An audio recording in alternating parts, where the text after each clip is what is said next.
Good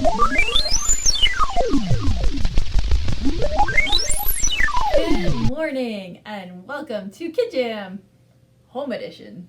We're glad that you have joined us this morning with your family, and we're excited to share what's happening in KidJam over these next 4 weeks. So today we're starting a new curriculum called Resurrection Eggs, and it's all about the different events that happened leading up to Jesus' death and resurrection, so that we can prepare our hearts and our minds for Easter that's coming. Did you know Easter's only 4 weeks away?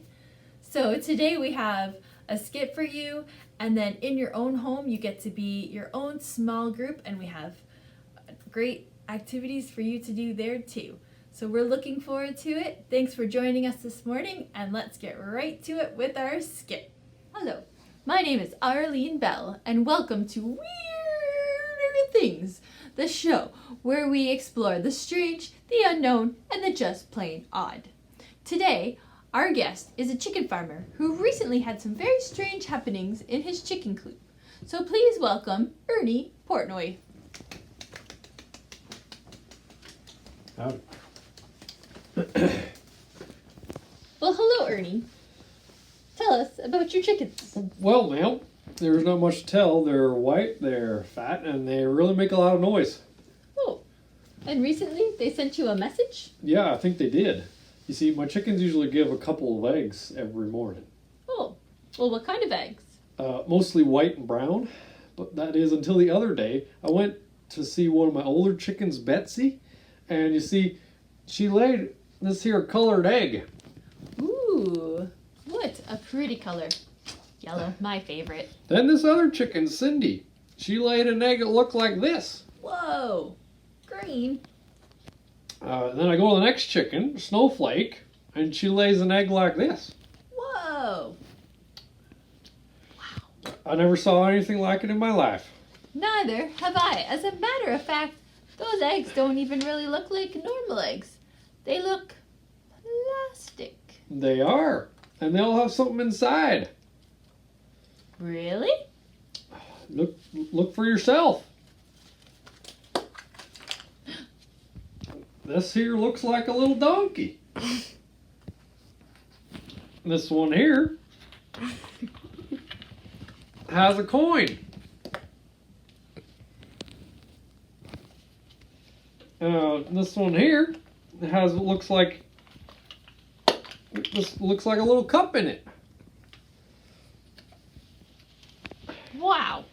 Ernie, this is amazing. Do you know what this means? I wouldn't be here if I did. Well, who rode to town on the back of a donkey? And who was betrayed by a friend for 30 coins of silver?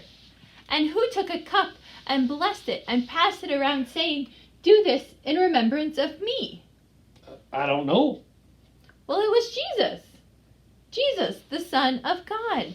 He rode into the city of Jerusalem on Palm Sunday, riding on the back of a donkey like a king who comes in peace. And he was betrayed by Judas, one of his 12 disciples. Why did he do that? Well, because Judas didn't have God's plan in mind. He wanted Jesus to do things his way, the same way we do every time that we disobey God's word. Judas agreed to turn Jesus over to a man who wanted to harm him for 30 pieces of silver. Oh no, poor guy. What about the cup? Well, Jesus knew he was going to be betrayed and killed, and that's why he took the cup and blessed it, saying, "This is my blood, the blood of the new covenant, which will be poured out for you. Do this in remembrance of me." He knew he was going to die, and he was God, and he didn't stop them? Well, it was all part of God's perfect plan. Jesus took our place when he died on the cross. He set a perfect example of obedience by following his Father's plan to sacrifice himself for us. It was the perfect example of love.